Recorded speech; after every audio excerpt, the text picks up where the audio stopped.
Please stop the video.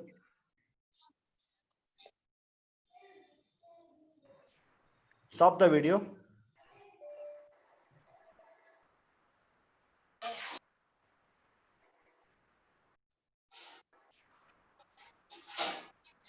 Stop the video, madam.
Stop the video.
Okay. Hello, good morning, dear students. Are you all ready for the next session of class? There's actually one person from Dayanand Sagar College also coming. We'll be addressing you all now. I think that is Dr. Sri Kumar. Sir, are you here, sir? Sri Kumar, sir? Sri Kumar, sir? If you can please raise the hand if possible, Sri Kumar, sir.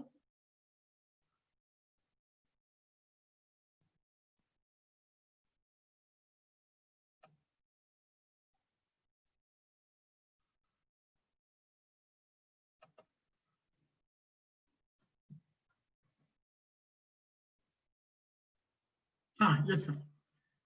Prajwal, can you please unmute Sri Kumar, sir? Prajwal? Prajwal? Yes. Can you please unmute Dr. Sri Kumar? Unmute Dr. Sri Kumar, sir. He is next to me. Prajwal. Prajwal?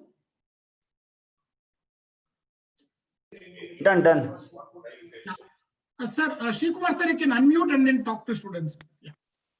Okay. Good morning to everybody. This is Dr. Sri Kumar calling from Danan Sagar University. I'm working as Associate Professor in the Department of Mathematics. First of all, I had to say really hot, warming good morning to you all, as you are all attending the classes very regularly, very enthusiastically.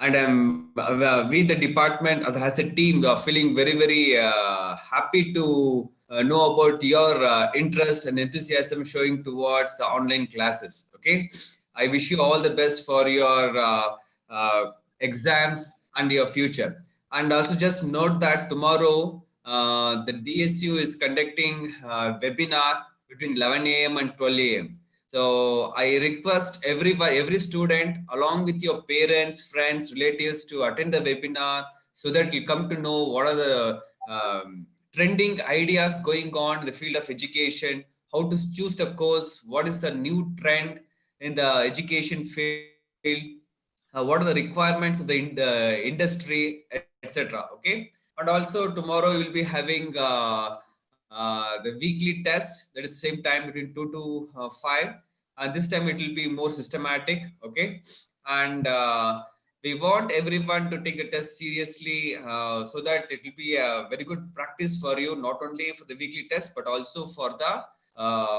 at the end mock test. Okay, you'll be having 2 mock tests. You have to get used to that. And you also know that this is one thing I'm just repeating you.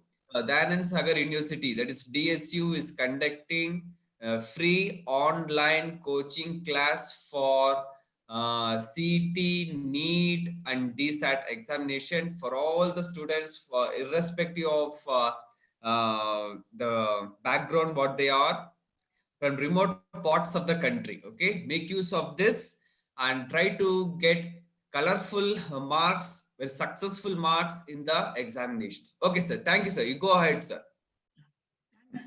Thanks, Dr. Sri Kumar. Let's actually look at the discussion of today's topic, which will be circular motion. Many of you have been asking me on the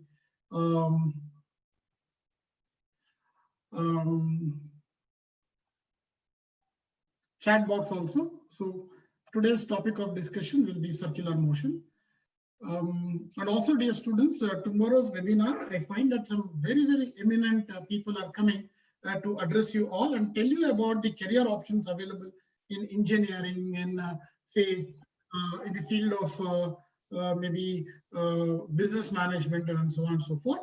One of them, in fact, is Professor Jagdish. Professor Jagdish happens to be a very senior IISc professor and has something like 22 patents. Okay, it would be really important to say listen to people like that, and he's also a very good speaker. My own experience, say having heard him previously, is that he speaks very well. He's going to be like the doctor who spoke last time, no? So you will find that it will be very useful to look at the way that they have come up and also present to you what are the opportunities available in the space of aerospace. He is the one who is working on this hypersonic, missiles. So you will find that his profile is very, very fascinating, and he will, I'm sure, make the best use of it. Okay. With these words about the webinar, let us now start with the circular motion. Now I'll be dealing with the circular motion separately, though NCERT book doesn't do that. NCERT books gives the circular motion as a part of the 1D, 2D motion, as a part of Newton laws of motion and work for energy. But I'm going to bring all of them together and then give you a glimpse of it, because that way the chapter circular motion will become more interesting to look at. First of all, in the circular motion, I'll first spend time on kinematics aspects. Second one is the dynamics aspects. And the third one will be on the energy part of it. So let's start with the first one, the kinematics part. Okay, and let's see what are the important ideas that one has to know in this kinematics part. The first and the foremost is, if you consider a particle moving in a circle of radius r, then I'll be using the polar coordinates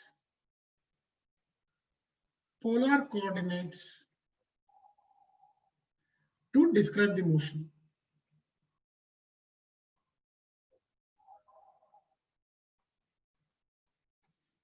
So here we'll be considering r comma theta. Here the position of the vector can be written as r comma theta. Please remember, r is a constant. So the only variable is theta. So all my measurements therefore are going to be now focused on this theta. Theta is an angle. Therefore, its unit has to be radian in SI system. Okay. Degree is also there, which is actually a common unit, but SI unit is always radian. And you all know that if the angle is given in degree, then what you should do is, if the angle is given in degree, then you should multiply this with 180 and divide it by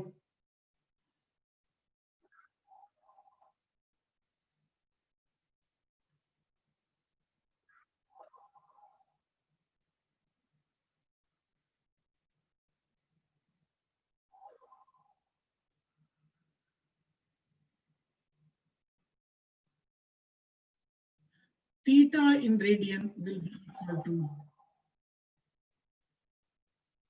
theta in degree divided by pi and 180 degree. All right. So this is how I in fact get this to be.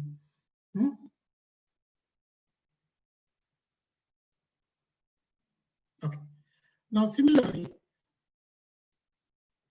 I'm going to define another quantity which will be omega, which will be equal to d theta by dt. Okay, before I go to this, I should also tell you that angle theta is always measured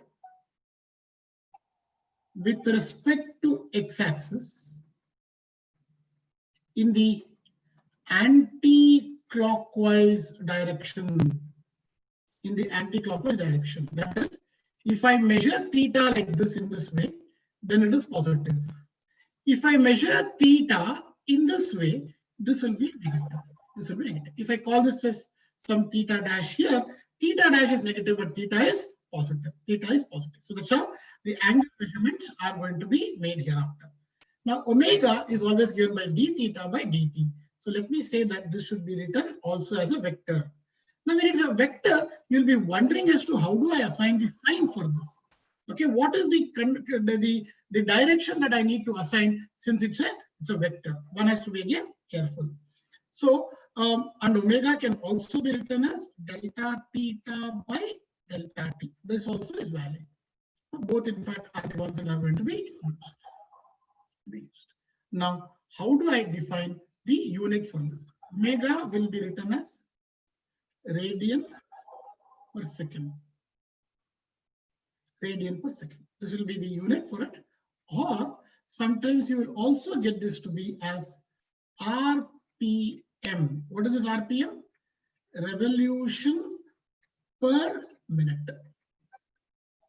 Revolution per minute, RPM. Now one has to know how to convert this RPM into radian per second. If you have the omega given in RPM, then what you should do is one revolution will be, remember, 2 pi. So you get it in radian per minute. So divide by 16. Then you get the answer to be in omega in the units of radian per second. So this is how I'm going to convert from RPM to the radian per second. You should know this. Second one, I have to also understand about the direction. Omega is said to be positive if theta is changing in the anti-clockwise direction. Anti-clockwise direction. So what do I mean by that? If I have basically a circular motion given in the plane of this paper, okay, like this, if it is moving in this way, then I will say that the omega will be represented by a vector along the axis of the rotation. This is the axis of the rotation, all right? Axis of the rotation, omega will be given in the upward direction like this, all right? So this, remember, is anti-clockwise direction, and omega will be positive. Whereas if the rotation is in the other way around, like this. If the rotation is in this way, okay, then you will find that the omega will be, sorry, I think I should reverse the direction. No, I should reverse the direction. If the movement is like this in the clockwise direction, then omega will be like this. Omega will be negative. Will be negative.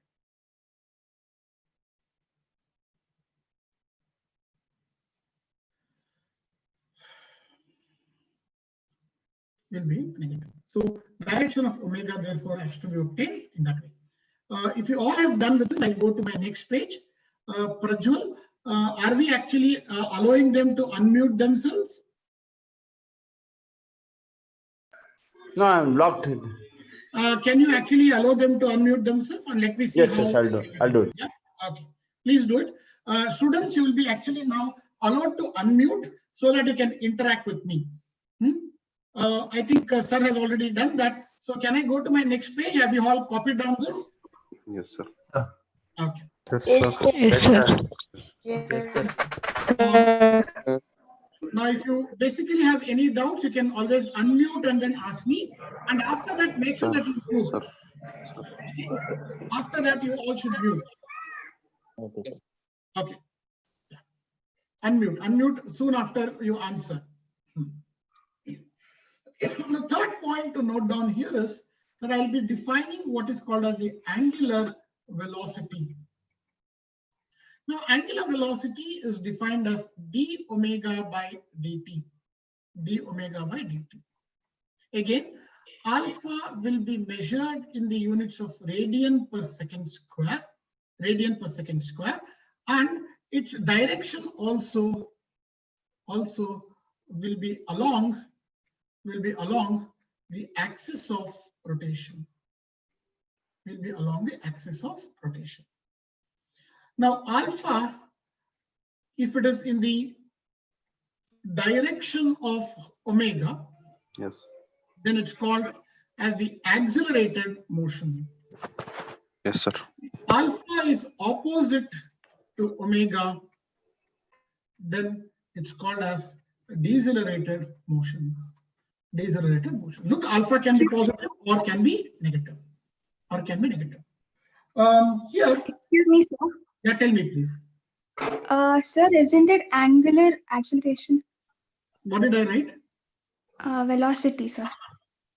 Thank you. Angular acceleration. Angular acceleration. Okay.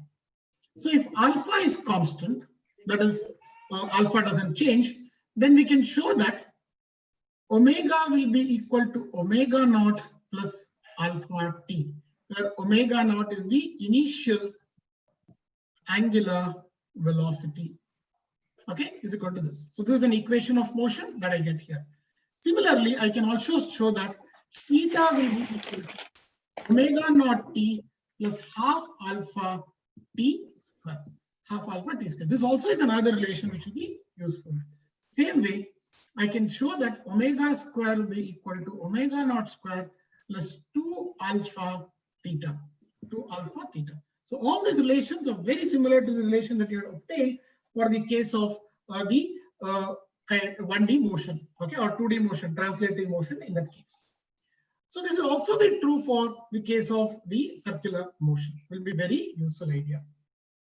Now, after actually telling you about all these relations, I feel that it's important that I will also need to tell you the relation between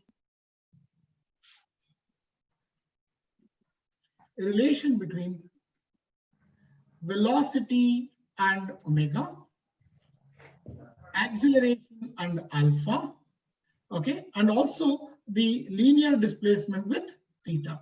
So you should all recollect these relations, will be quite useful. If you have a particle moving in a circle of radius r, okay, let us say that after moving after a duration of time t, it has covered an angle alpha or angle theta here like this. Now at this point, in the last class I told you, in a two-dimensional motion, velocity will always be given by writing the tangent. It's in the tangential direction. So this is the velocity v, and this is s. You can easily show that s will be equal to r theta. And when you differentiate this, you get this to be r d theta by dt. So s is equal to r theta is an important relation. ds by dt is equal to r d theta by dt is also an important relation, because this gives me velocity v r, and this will be omega. So v will be equal to r omega. Vectorially, we can always say that v will be equal to r cross omega. Oh, sorry, I think it should be omega cross r. Omega cross r. So v can vectorially be also written as omega cross r. Now the next relation that I need to worry about is what is called as the tangential acceleration. dv by dt, if I do, I get this to be r d omega by dt. This acceleration is called as tangential acceleration. Tangential acceleration will be equal to r times alpha. R times alpha. Again, a can be written as alpha cross r. Can also be written as alpha cross r. Important relations here to note down. Now, this is called as the tangential acceleration. Now, the obvious question is, will there be what is called radial acceleration? Yes. In the case of circular motion, you will have radial acceleration as well. Now, the radial acceleration is given to be v square by r, and this is called as the centripetal acceleration. Centripetal acceleration. So for a circular motion, you will have tangential acceleration at. You will also have a radial acceleration ar. So both of them are going to play an important role.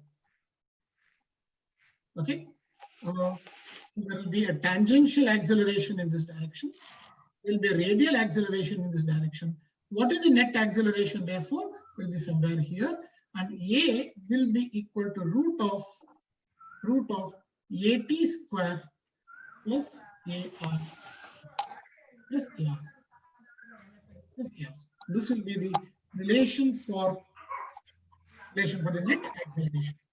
That can actually make an angle theta with respect to this AT, so on and so forth. So that angle is important to note down again. Okay, now these are all the things that I generally do it in the kinematics part of it. Of course, we'll look at the problems later on. We only look at the conceptual ideas to be covered here. Kindly mute your mics. If you don't do that, then we'll have to compulsorily mute the mic of everyone. Then there can't be any interaction at all. Even if you have a doubt, I can't ask you for it. Please mute immediately. Yeah. Fine. Now, if you all have done with this, I will go to my next page and look at some of the other aspects of it. Okay. Now, I will go to my B part where I told you that I'll be dealing with the dynamics of circular motion. When I mean dynamics, I will also now include force. Here, I would like to take up as a first one what is called as uniform circular motion. Now, in a uniform circular motion, the understanding is AT will be equal to 0. What is AT? The tangential acceleration will be 0. And also the angular acceleration will be 0. If one is 0, the other one has to be 0, isn't it? So these two are 0, which implies that omega will be a constant. Or another way of telling this is that the speed of the particle will remain constant, will not vary. That is what is the meaning of saying omega equals constant. Look at it. Velocity direction keeps changing. And therefore, there will be acceleration. And that acceleration, switch off the mic immediately. Whoever it is, switch off the mic. And this acceleration will be the centripetal acceleration. Only radial acceleration will be there in this case, which will be equal to v square by r. Remember, you can also write down this centripetal acceleration as omega square r by simply substituting for v as omega r. You get omega square r, also another way of writing this expression for the radial acceleration. Now, you will find that there will be some very interesting problems that come across in this particular part itself. So let me take up some examples of that kind. First one, if you actually have a stone tied to a string, and one end of the string is kept here, and then the stone is actually made to move in a circular orbit like this. Okay, in a circle like this. Radius r. Okay, the length of the string is given to be L, so the radius here will be equal to L. And now, if I give a velocity to it, the velocity direction keeps on changing. Look at it. Velocity direction keeps on changing at every point here. It will be given by the tangent drawn at that point. Draw a tangent, then you will know what the velocity is going to be like. So it keeps on changing its velocity here, and you can show that for this particular case, the acceleration is given to be v square by r. Now, the obvious question is, if there is an acceleration, who is providing this acceleration? The string will now have a tension here. Tension. Let's call it as T. Now, the tension is what is going to provide the centripetal acceleration. So I can write down T is equal to m into A, or T will be equal to mv square by r. So what is the tension in the string, therefore equal to mv square by r. Another way of writing down the expression for this tension is m omega square r. You will have a lot of problems on this part itself asked about find the tension in the string when it is actually having angular acceleration or linear acceleration and so on and so forth. So this will be an important point to note down and put it in your the summary sheet. Okay. Now, can I go to my next problem? Can I go to my next page? Yes, sir.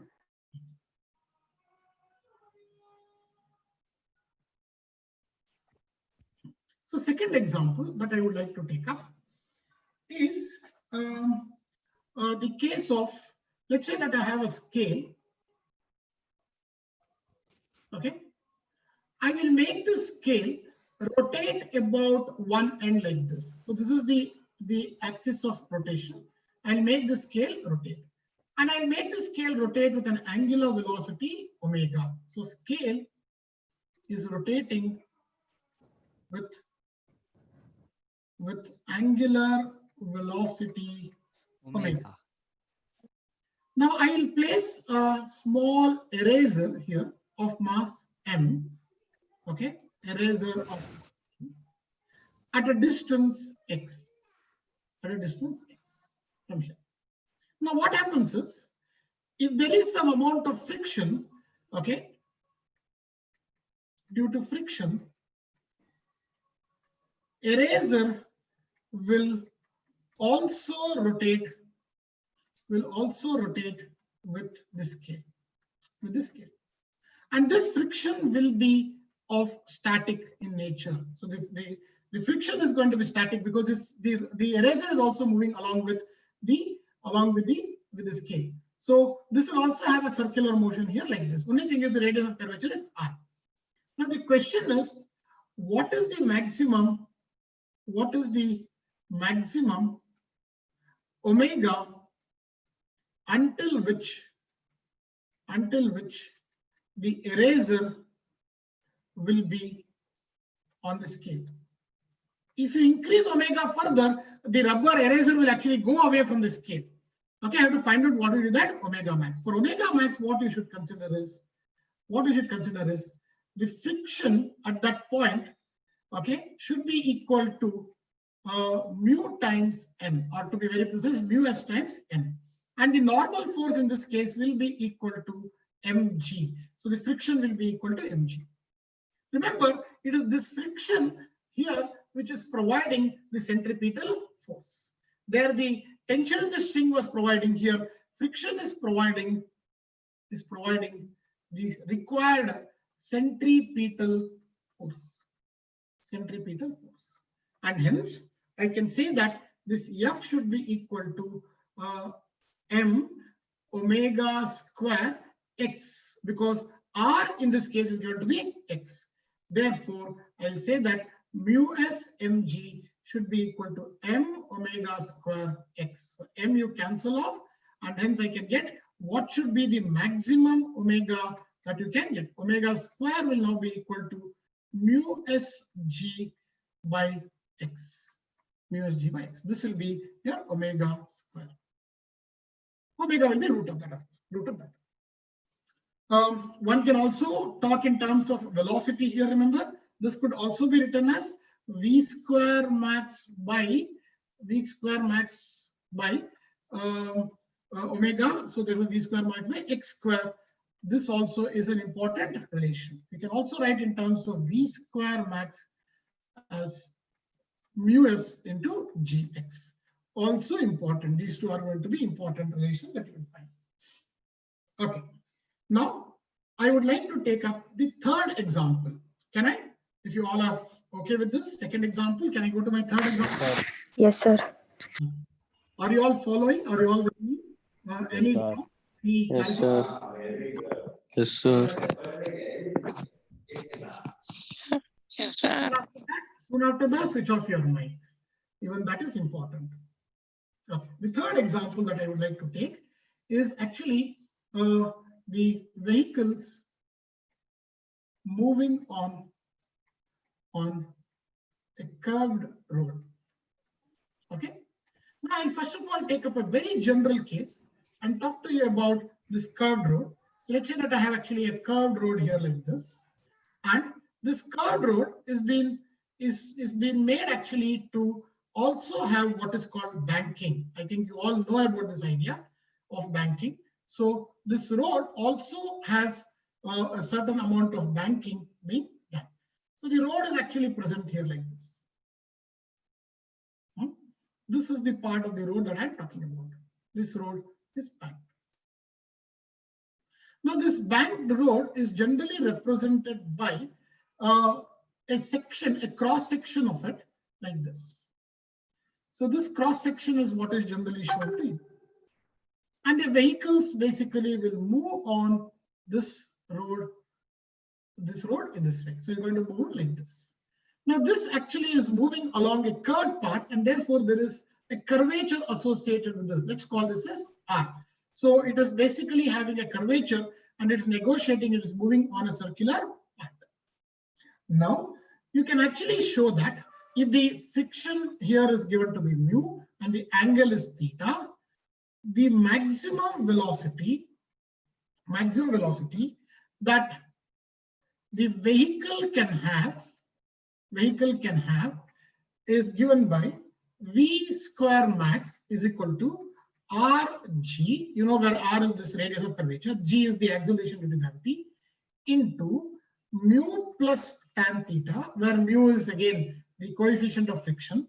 To be more precise, this should be written as mu s divided by 1 minus mu s tan theta. This is what in fact is the expression for the V max square given to be. Okay. Now for a road like this, not always you will actually have banking.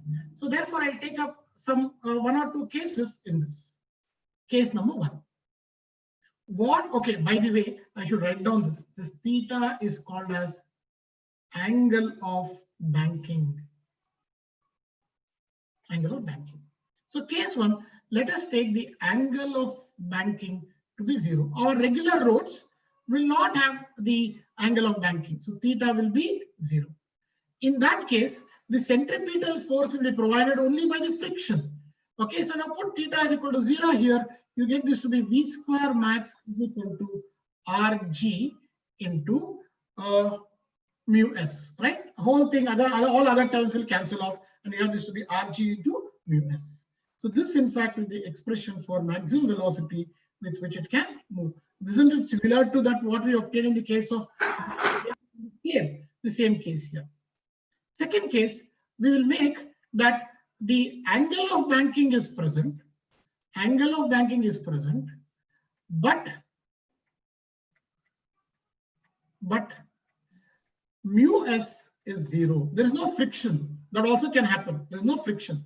In that case, what happens to v square max equal to? V square max will then be equal to, look at it, put mu s is equal to 0. You get this to be rg into tan theta. You get this to be rg into tan theta. In other words, you get the angle of banking expression also to be something like this. V square max by rg. Because you'll be asked to find out what is the required angle of banking in few problems. So there you can always use this. So this is only banking, no friction. Here only friction, the previous case, and no banking. So these two cases are going to be important. If you can remember this expression, you can solve the problems also very, very quickly. Okay. So I think these are the examples that I wanted to give you for the uniform circular motion. Now, if you all are ready, I would like to now go to the non-uniform circular motion. Let's take a few examples on that as well. Yeah. Okay, sir. Okay, sir. Hello. Now, the second part is where I'm going to, which is the Hello, sir. non-uniform circular motion. Non-uniform circular motion. And let's actually try to understand what this is about. Now, this generally, the circular motion will be in vertical plane. Is a very good example of a non-uniform circular motion. So you have the circular motion in the vertical plane.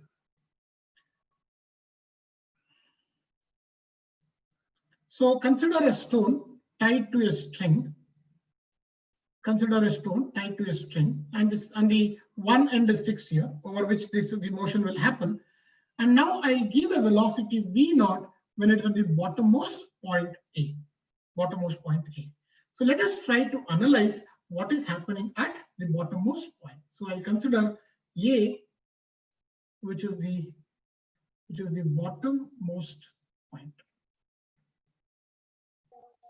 At A, the forces acting on this mg, tension T in the string, plus there'll also be a centripetal force, and therefore I get this to be T minus mg to be equal to m v0 square by r, where r is the radius of this circular motion. Okay, so therefore TA, the tension at A, will be equal to mg plus m v0 square by r.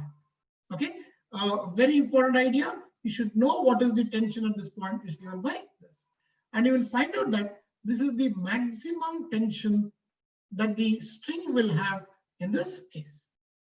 Now I want to know why is this called as a non-uniform circular motion. Now for that, understand that as the particle goes up, it will come to another point here, okay, making an angle theta, let us say, with respect to this. I find that at this point, it has gone up by a height h. Okay, so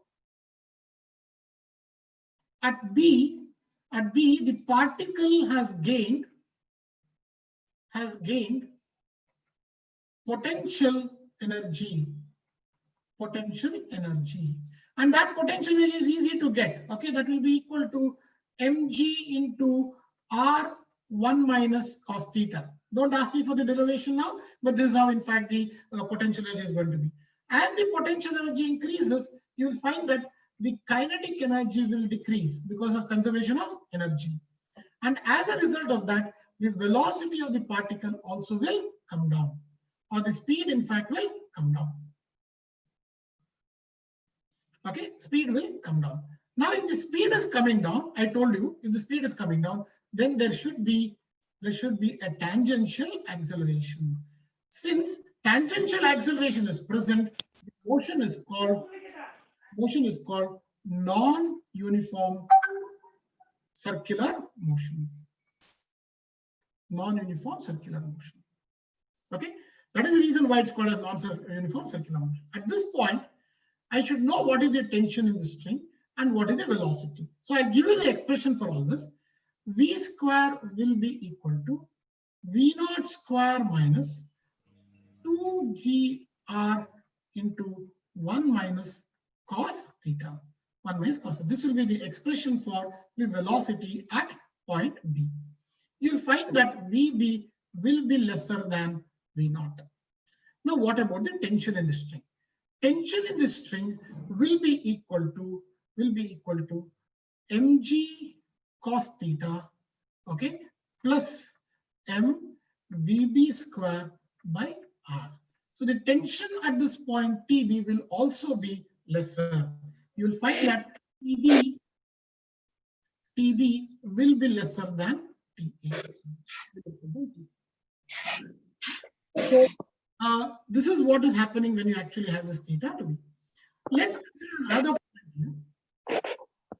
another point here. This point I'll call it as C. Now at the point C is not very special. Point C is only the theta will be equal to 90 degree. If theta is equal to 90 degree, then look what happens to your VC square. VC square will be equal to V0 square minus 2gr, because cos 90 is 0 and you get this to be minus 2gr. You will find that further that VC will be lesser than VB. Of course, VC is lesser than V0. So this is a valid relation. And all this will help you to answer your questions quickly. So, but before that, please, Karthik or whoever it is, switch your mic. Or learn to be a little more disciplined. Switch off the mic immediately. Now the tension in this string TC will be equal to, as you can see, will be equal to mVC square by R. So tension will only be given by this expression. I'm not going to derive anything here, but I just want to give you this expression. It will be useful for your problem solving. mVC square by R at point C. Now, similarly, now what do we have at point, some other point now above this horizon, okay, above this. So some point here at D. Now what I'll generally do is I'll define the angle with respect to the horizontal now. All this is alpha. At this point, let us see what is happening to the tension. Tension will be along this direction. Yeah, but look, mg is acting in this way. So it will have a component here like this. If this angle is alpha, this angle will be alpha. This will be mg cos alpha. This will be mg sine alpha. So the tension is in this direction. Mg sine alpha is in this direction. So now what will happen to the velocity? What will happen to the tension? That is always the important point to note. So at D, you will find that the velocity at D, v square will be equal to v naught square minus, okay, 2gr plus 2gr sine alpha. Okay, this will be the velocity at that point. Similarly, what will be the tension TD at that point? The tension TD will be equal to m Vd square by r minus mg sine alpha. This will be the relation. Now, an important point to note here is that it is possible that the tension can be equal to 0 at this particular point. Now, if the tension becomes 0, at that case, you will have Vd square by r minus mg sine theta to be equal to 0. Okay, or in other words, you will find that if Vd square by r is equal to g sine theta, then the tension in the string can become 0. Now the moment tension becomes 0, we say that the string slacken. So slackening of the string basically can happen. Moment that is slackening, then the particle will not have circular motion. It ceases to be along the circular path. It actually falls off, literally falls down from that point. So therefore, if this condition is satisfied, you can always have that. Okay, finally, let me look at the last point in this. That is the topmost point. Okay, at the topmost point, what is happening?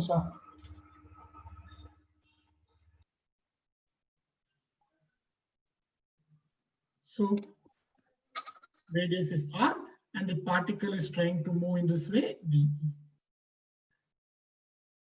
Now I can do this by simply taking alpha is equal to 90 degrees, whatever I got in the previous one. No? So I then get that VE square should be equal to V naught square minus, I took this as 2gr, okay, plus r sine theta, rg sine theta. Sine alpha will now become, basically 0, isn't it? Will become sine 90, right? What did I take? Alpha is like this, and I have taken this to be equal to this. Yeah, will be equal to now 2gr into sine 90. So I get this to be therefore V naught square plus 4gr. Important. So VE square will be equal to V naught square minus, sorry, this is not plus, this should be minus. Okay, this should be minus 4gr. This is the expression that I get. At this point, what will be the tension in the string? So sorry, tension in the string, TE. Tension will be like this, mg will be like this. So I get that tension in the string here will be equal to mg minus mve square by r. VE square by R. And here also, you can have a condition that the TE can be 0. Okay, TE can be 0. So if TE is equal to 0, the particle will still have circular motion. Particle can still have the circular motion because at the topmost point, the moment it comes to this point, the tension again will be there and it will continue. And therefore, T is equal to particle will have circular motion. In fact, this is the condition for just completing the circle. Completing the circle. Okay, completing the circle. What is the condition therefore there? I should have mg to be equal to m VE square by R. So m will cancel off. So what should be the condition for VE square? Should be equal to GR. If the velocity VE square is equal to GR, then it will complete the circle. And I need to be careful here and tell you that even if the velocity is greater, even then it will continue. So therefore, I'll put a condition that if VE square is greater than or equal to GR, then it will complete the circle. Lesser than that, it will not complete. Greater than that, it will definitely complete. Now, the same condition can also be written as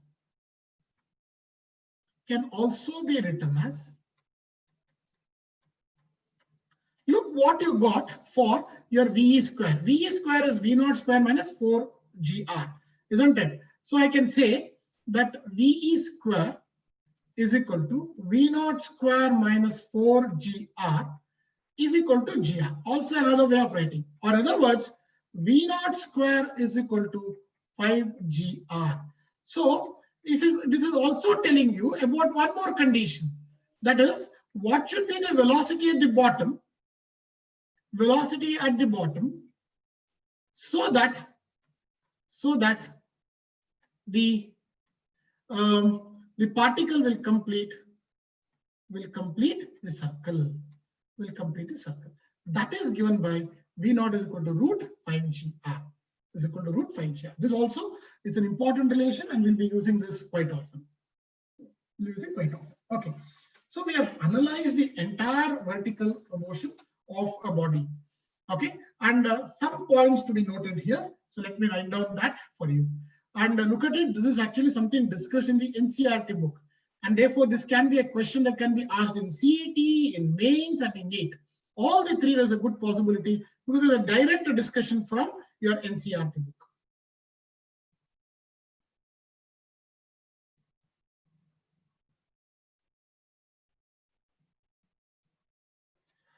I think you should all stop chatting. The chat box, in fact, will disable if you keep actually doing something other than this. Okay. Sir. We don't mind, in fact, disallowing that chat box option for you. Pay attention. We are doing something very important, will be very useful for you all. Okay, that's the reason why all this has been done. Let's say that I have a situation where a particle is made to actually come down an inclined plane and then circle about a track like this. This is something like your Hot Wheels. Yeah.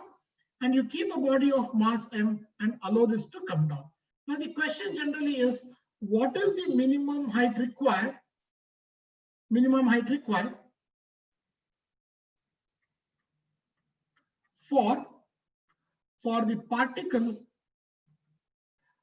to complete the circle.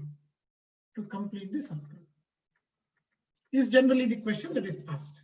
So the way that I'm going to say is, if the velocity at this point, by the time it acquires a velocity here, V0, such a way that is equal to root 5GR,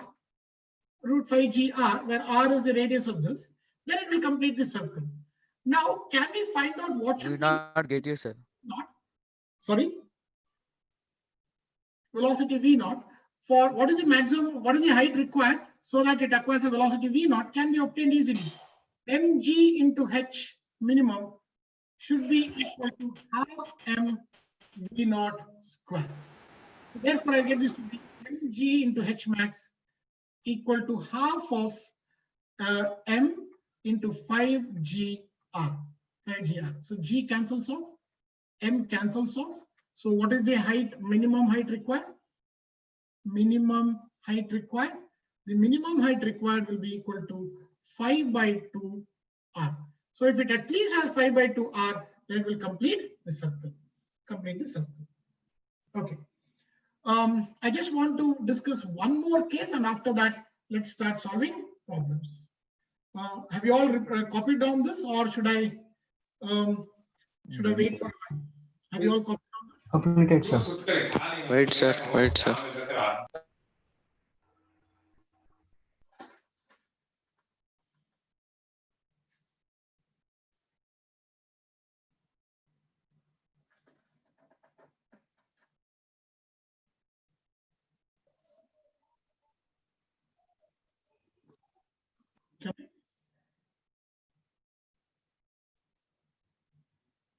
Can I go to my next page? Yes, sir. Okay. Okay, sir. Okay. One more problem I generally feel that we should be discussing here in this non-uniform circular motion is the following. I have a hemispherical ball. Okay, you all understand by hemispherical ball, I suppose. A hemispherical ball like this.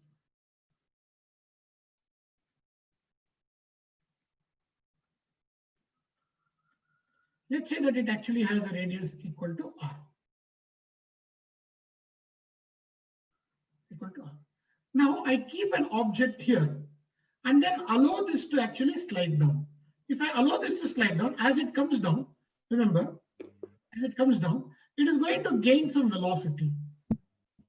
Now, if it has gained sufficient velocity, there is a possibility that after that it doesn't follow the circular path, but rather will come and actually fall off like this. Okay.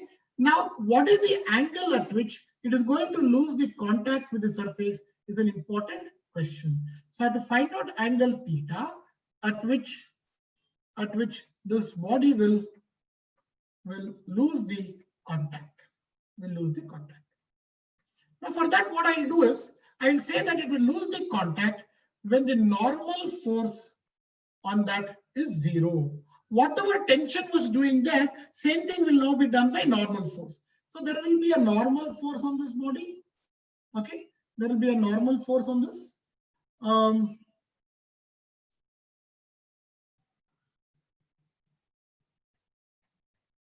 In this way, and this basically is the one which is going to help us in working out this problem. Mg, and then again same thing. If this angle is theta, this angle will be theta. So I'll have the force to be equal to mg cos theta, n minus mg cos theta should be, I think other way around right now, minus n should be equal to mv square by r, mv square by r. So it will lose the contact.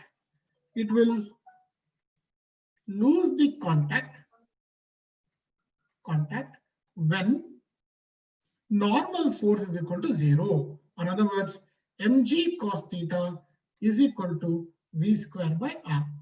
Please remember, this is going to be an important relation which we'll be using. It will be mgr cos theta. Whenever velocity becomes mgr cos theta, then it will lose the contact. So that is the angle at which it's going to. But what is velocity? How do I calculate the velocity? If I say that initially I will just give a slight push, so the velocity will be 0, then I can show you that mgr into 1 minus cos theta will be equal to half mv square.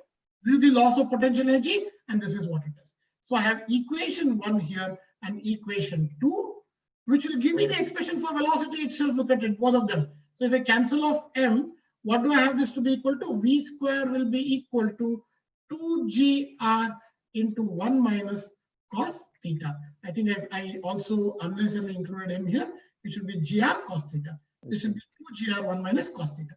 Now use these two equations, and you can then show that it will lose the contact. It will lose the contact at an angle where cos theta will be equal to 2 by 3.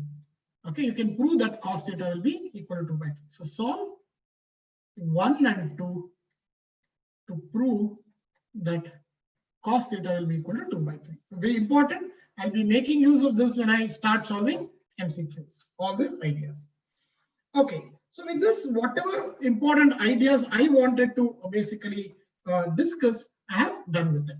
So now let me go to MCQs. Let's start solving MCQs now.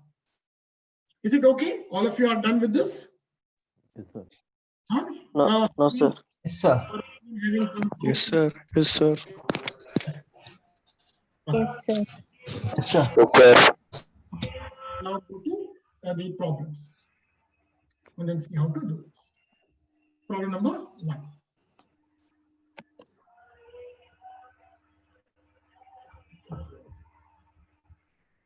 Problem number 1.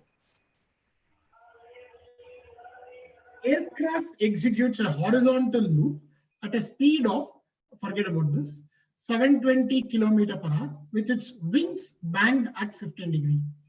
What is the radius of the loop? Okay. Now this question is very similar to the one that we discussed with the banking. Now when the aeroplane basically goes around a circular motion, there can't be any banking of the road because there's no road at all. So instead what it does is the aeroplane is going to actually have its wings rotated by an angle with respect to the horizontal. So with respect to the horizontal, the angle here is going to be 15 degrees. 15 degrees. And now you can very easily show that even in this case, tan theta will be equal to V square by RG. V square by RG. We had obtained that relation, remember? V square by RG. So therefore, I have to find out what is the radius of curvature.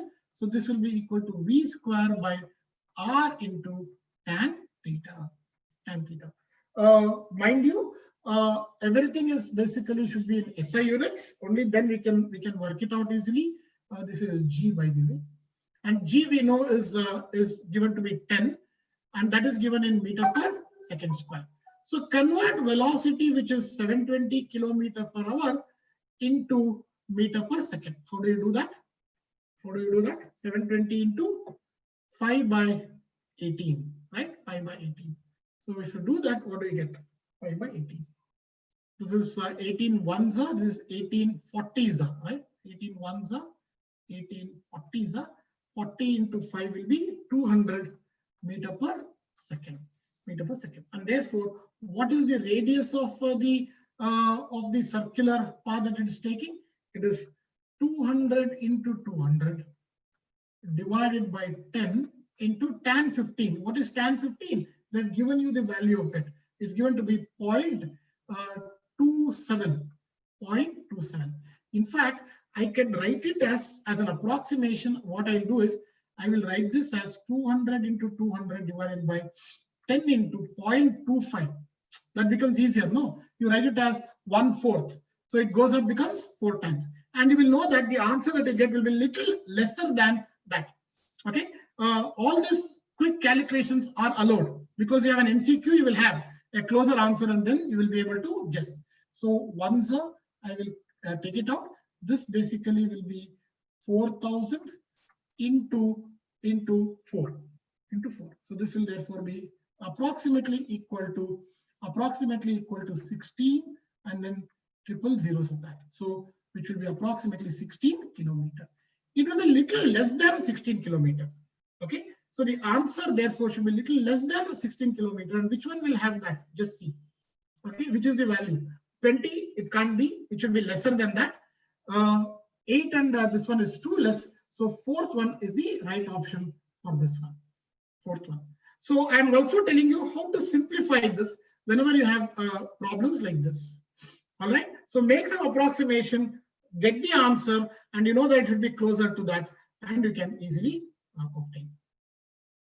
Second question is a very, very nice one. Let us see how to work out this problem.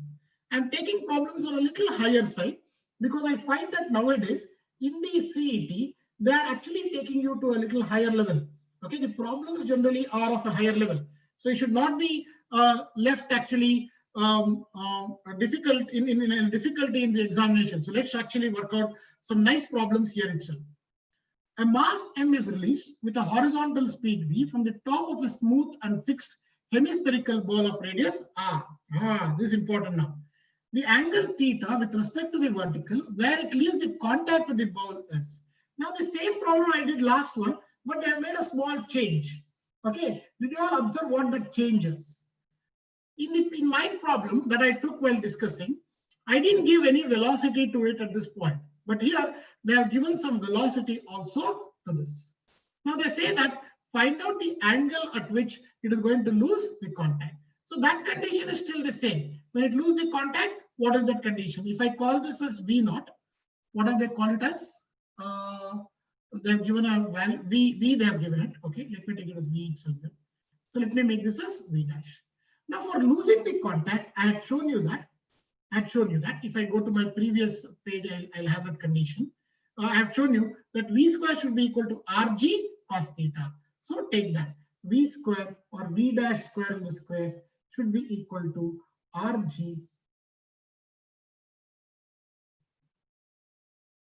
should be equal to V square should be equal to Rg cos theta. Rg cos theta. This is the first equation. Now one more equation I need because V dash is an unknown quantity, right? So how do I find out V dash? I will use conservation of energy. I can show you that V dash square should be equal to, initially it had actually velocity V naught square, okay, plus 2gr into 1 minus cos theta. In the previous part, I just had this to be 2gr 1 minus cos theta. Now I have one more term here coming because there's an initial velocity given to me. I'll call it as V square. Okay, and that's because being given as V square. So let's take it that way. So now I have to now equate the two and then get the answer. So this is my second equation. This is my first equation. Let's equate the two. I get that to be Rg cos theta equal to V square plus 2gr, okay, minus 2gr cos theta. I've just simplified it. Now take this to the other side. Take this to this. This becomes 3gr cos theta is equal to V square plus 2gr.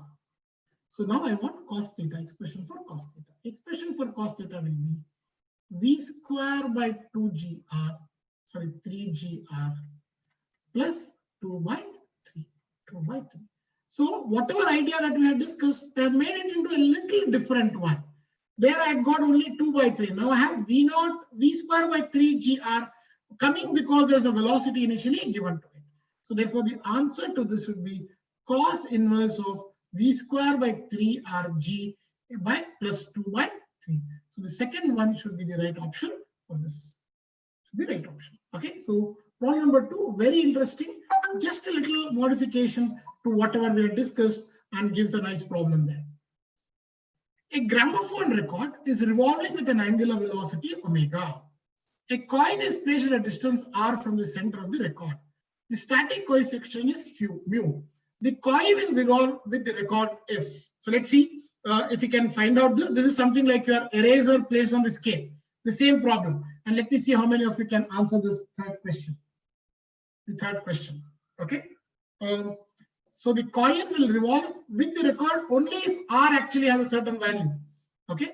The limiting value, remember, I had given you that. Limiting value was given.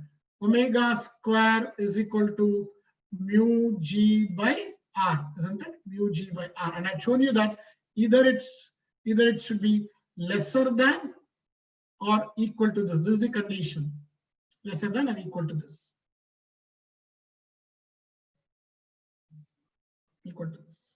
So therefore, I must have r should be lesser than or equal to mu g by omega square.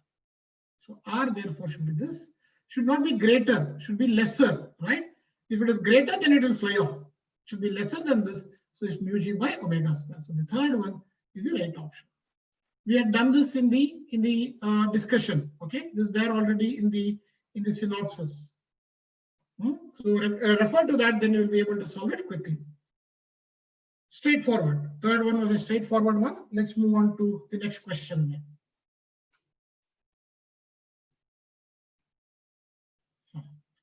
Question number 4. Question number 4. If the overbridge is concave instead of being convex, okay, what do you mean by that? Convex and concave. How is usually the bridge? Usually bridge will be like this, correct?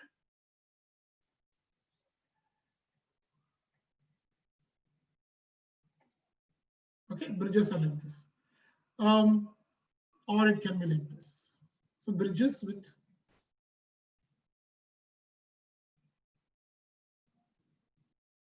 convex. Flat bridge. Flat bridge. Now, what is the other kind of bridge that's possible? They say like this. So this is your concave bridge. Concave bridge. The thrust on the rod at the lowest position will be. So now this is the bridge that is given to us. They are referring to this particular bridge here. Okay, bridge here. Now in this case, what will happen to the thrust is the question. And where is the thrust coming in? Now if the vehicle is moving on this bridge here like this at the topmost point, look, it's basically having a circular motion. Now it has a circular motion, then there will be mg here downward, plus there is a centripetal force.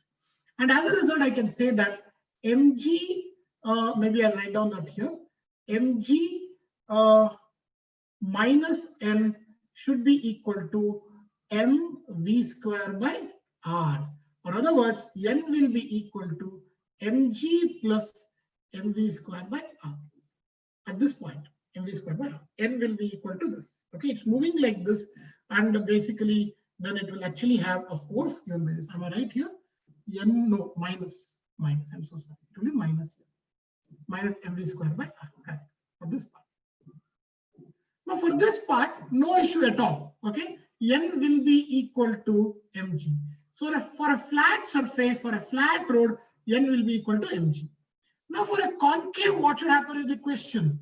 For the concave, I'll again have n, okay, mg. Now look at the radius here. Radius is like this. The center of the curvature is like this. So I must therefore have n minus mg to be equal to mv square by r. So what will happen to the normal force therefore will be mg plus mv square by r. Mg plus mv square by r. So the answer to the fourth question therefore, is the first one. Mg plus mv square by r. Mv square by r. All right. So for a concave surface, concave bridge, this is what is the answer to this. This would have been for a case of convex. Okay, surface. Flat surface is the best. N will be equal to mg. There's no problem at all on that. So all the three cases we have looked at. Fourth one, though it was only asking me for one case, I have discussed all the three. A small object placed on a rotating horizontal turntable just slips when it is placed at a distance of 4 centimeters from the axis of rotation.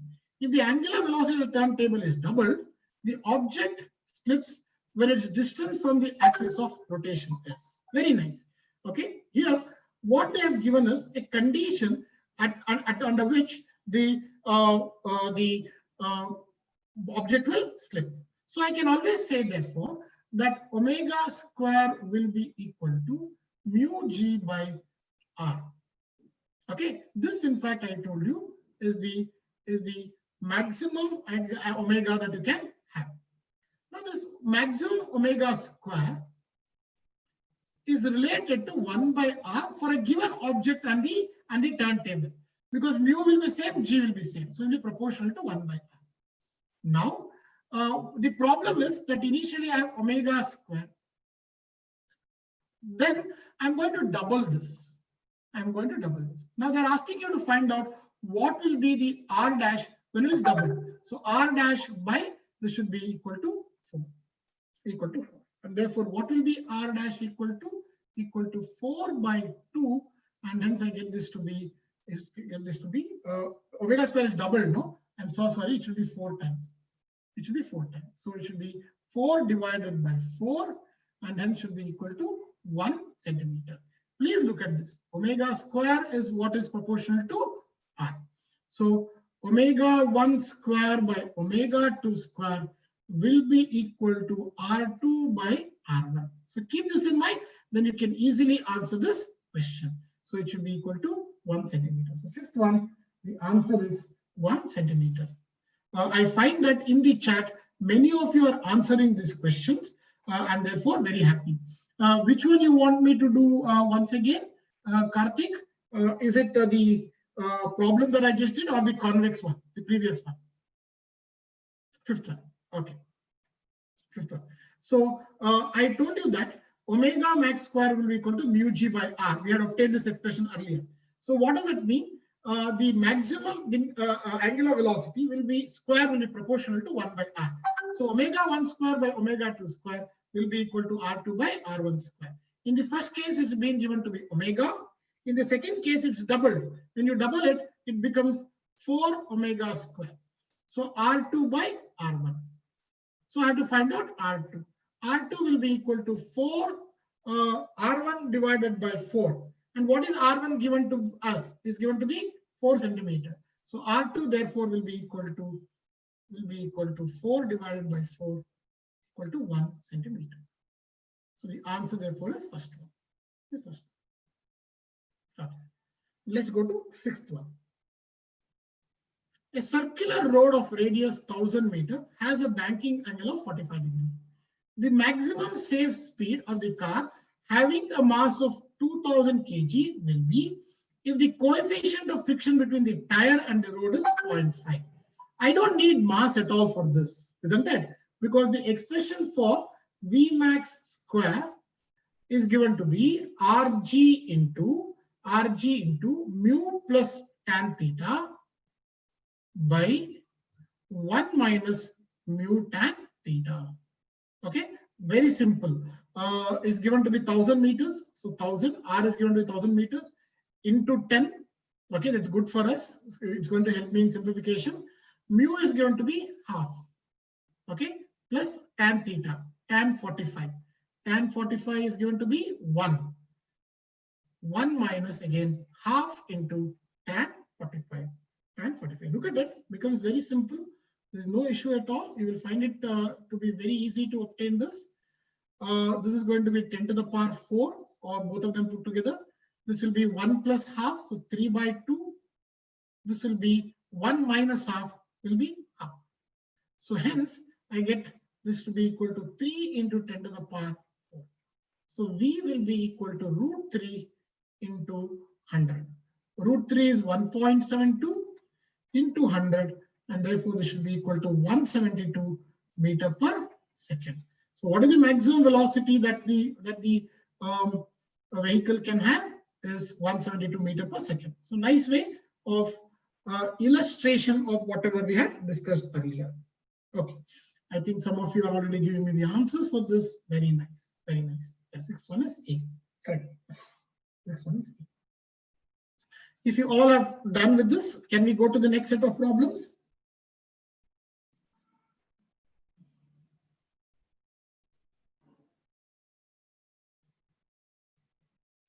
And the next set of problems. Yeah.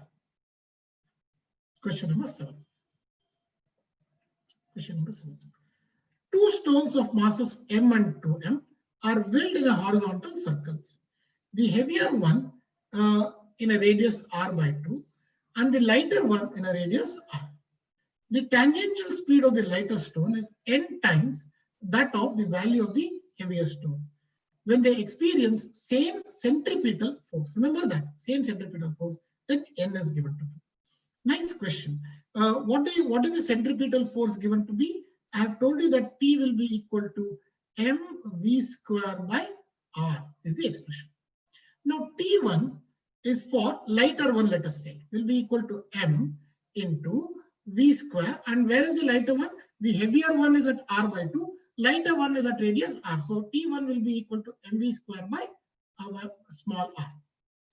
Now T2 will be equal to, for the other stone, T2 will be equal to 2m into v square. Maybe I should call this as v2 square because the velocities are different.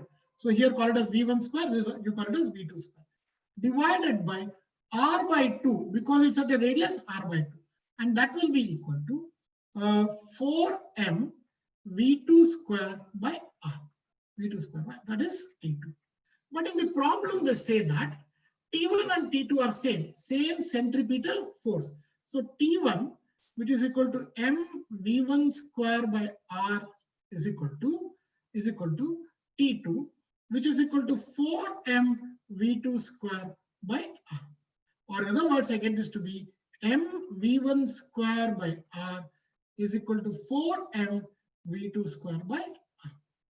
Cancel off R, cancel off m. So you have therefore equal to V1 square should be equal to 4 times V2 square. Or in other words, V1 will be equal to 2 times V2. Okay.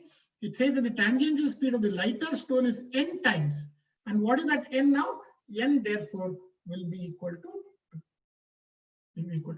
Nice way of making you all practice your centripetal acceleration or centripetal forces. So by doing a problem like this. B is the answer. Most of you are getting that also. Very good. Very happy about that. Okay. Now let's go to problem number 8. Problem number 8. An electrical fan has blades of length 30 centimeter as measured from the axis of rotation and is rotating at 1200 RPM. Look at it. I have to convert it. The acceleration of the point at the tip of the blade is. So I have to find out A. Okay. Given two things. One is omega, okay, RPM, rotations per minute is given, and this. So A therefore should be equal to omega square R. But careful about omega. Omega is given to be 1200 RPM. So convert that into radian. 1200 into 2 pi will give me radian, divided by 60, that gives you per second. So this becomes radian per second. So convert that here itself. 6 ones are 6 20s are right. So this should be equal to 40 pi radian per second. So therefore, what will be A? A will be 40 square pi square into R. Look at it, pi square is very close to 10.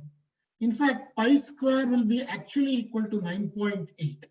Okay, that is very close to 10, so you can take it as 10. So this will be therefore 1600, okay, into 10 into R. R is given to be how much? 30 centimeter. So 0.3. So this will be 1600 into 3. Now what is 16 threes now? I think is 48, am I right? 4800. So it should be 4800 meter per second square. So let's see if there is an answer like that.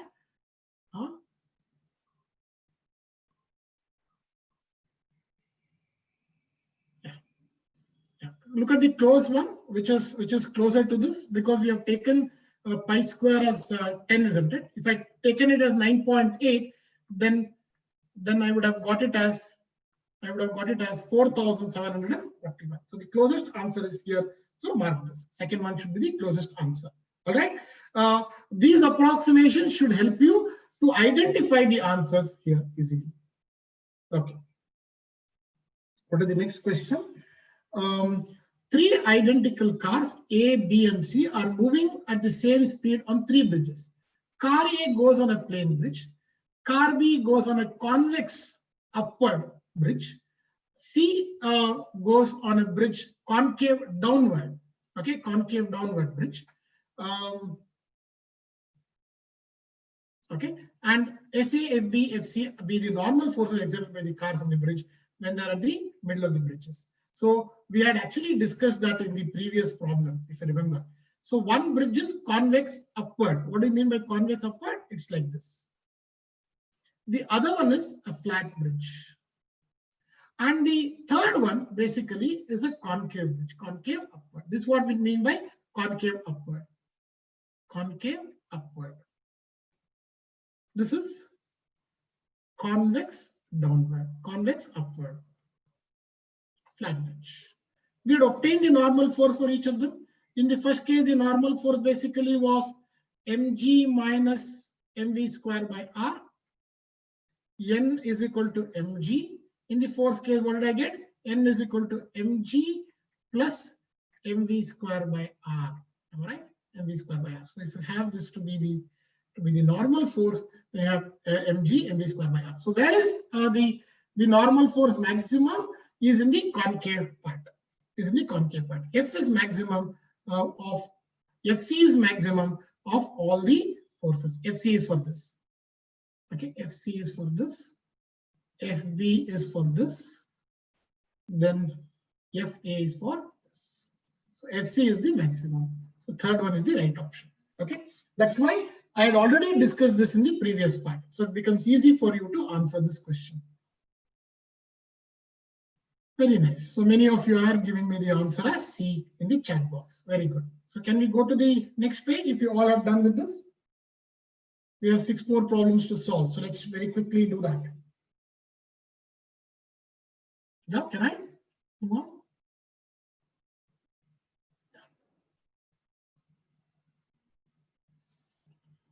Prajul, I think you can allow them to unmute now because then they can answer the questions.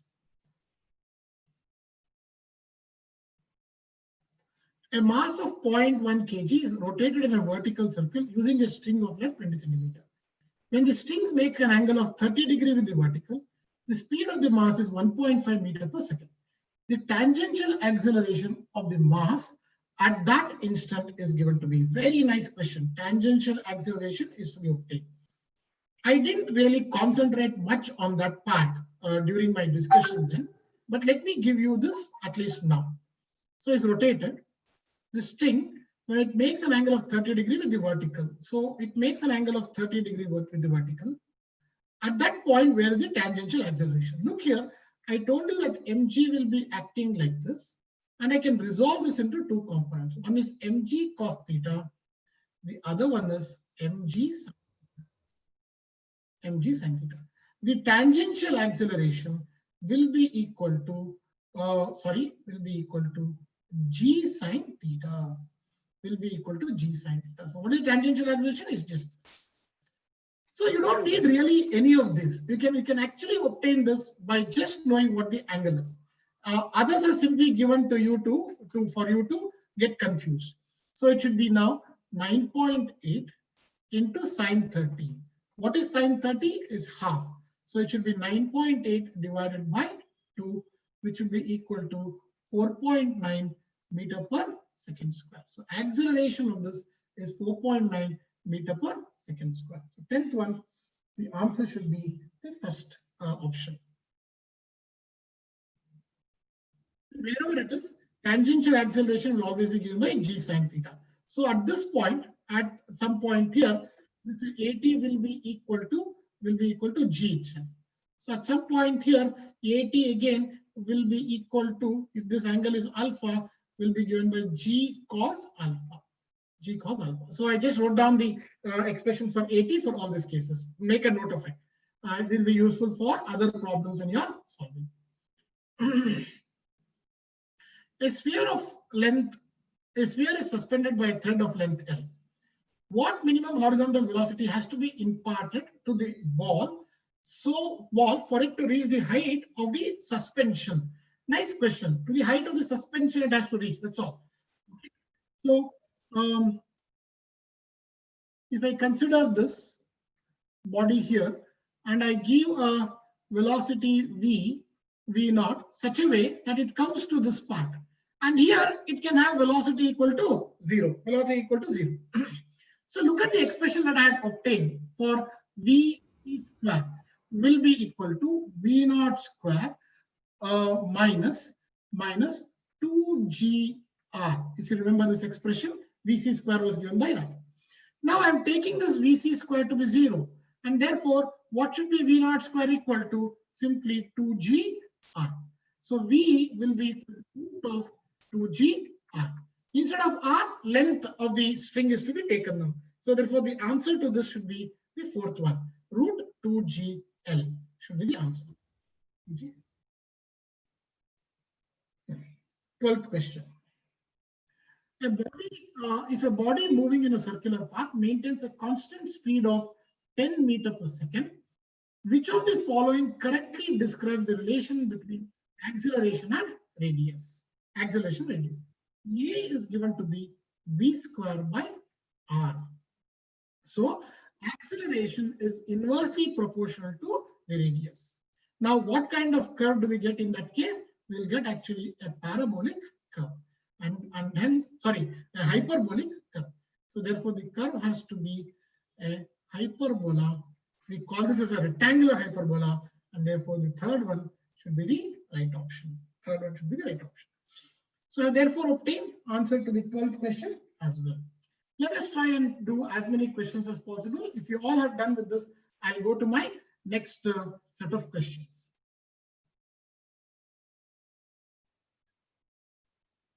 Thirteenth one.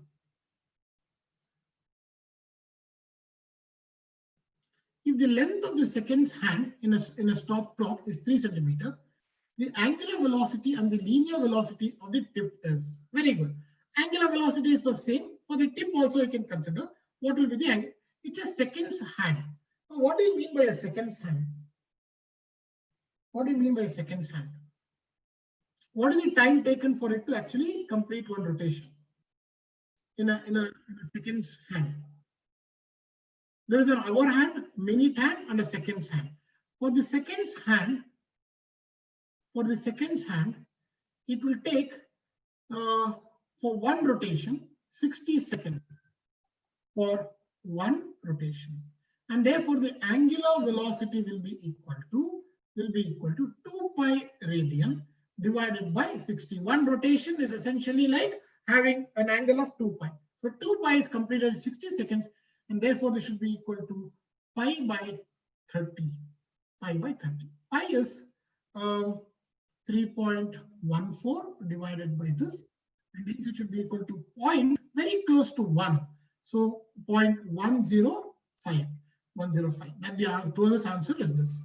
Okay, there's only one thing with the 0.1047. All others are different, and hence I will mark with only omega. You don't have to even calculate velocity. Okay, if you calculate velocity also you get, because it's omega into r.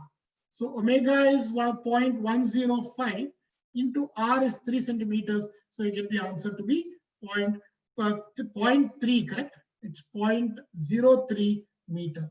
0.03 meter, and hence the answer should be 0.00314 meter per second. So got in fact all the both the values. 14th question. A body moving on a circular path, the condition for no skidding is. When do we say that there is no skidding? When the centripetal force will be provided by the frictional force. So therefore, you should have mu mg should be lesser than I should say that coefficient of friction, no? mv square by r, that is centripetal force, should be lesser than or equal to mu mg. In fact, therefore, the 14th one, first one is the right option. Okay. Last one. A particle is moving along a circular path. The angular velocity, linear velocity, angular acceleration, centripetal acceleration of the particle at any instant respectively are omega, v, a, and ac. Which of the following relation is not correct? Not correct. Mind you that.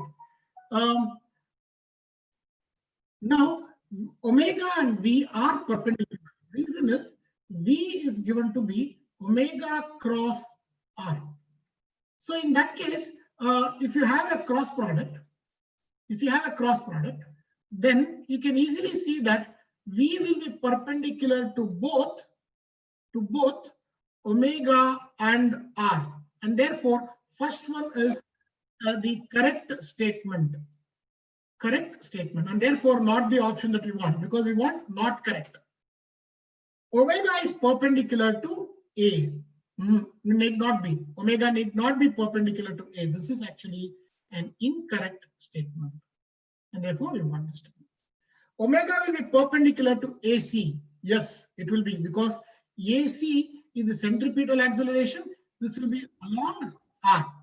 Along R. I've already shown you that omega is perpendicular to R, and therefore this also is correct statement, and therefore not the right option. V is perpendicular to AC. No, V and AC can actually make different angles, and therefore this also V is perpendicular to AC, right? Yes, AC it is. It is because AC is along the radial direction, V is along the tangential direction, and therefore this also is a correct statement, and therefore not the one that we want. So the correct answer to this is this, which is an incorrect statement, mind you. Okay, fine. So with this, we have completed the circular motion. Next time when we meet, we shall discuss about the rigid body dynamics. I will be looking at rigid body dynamics as one class, and after that we'll do gravitation. So the two topics for the next week I've already told you about it. Okay. After that, we will go to second year topics. I think Marvin sir has already started with the second year topics. So I'll also start with second year topics from a week after that. Thank you very much. Will I end the session? Yes, we can end the session. Or you can't end the session, no, you'll only log the session, right? Yes. You're logging the session or ending the session? No, I'm ending session. Right. ಇಲ್ಲ ಬರೀ second session ಮಾತ್ರ end ಮಾಡ್ಕಲ್ಲ. Okay.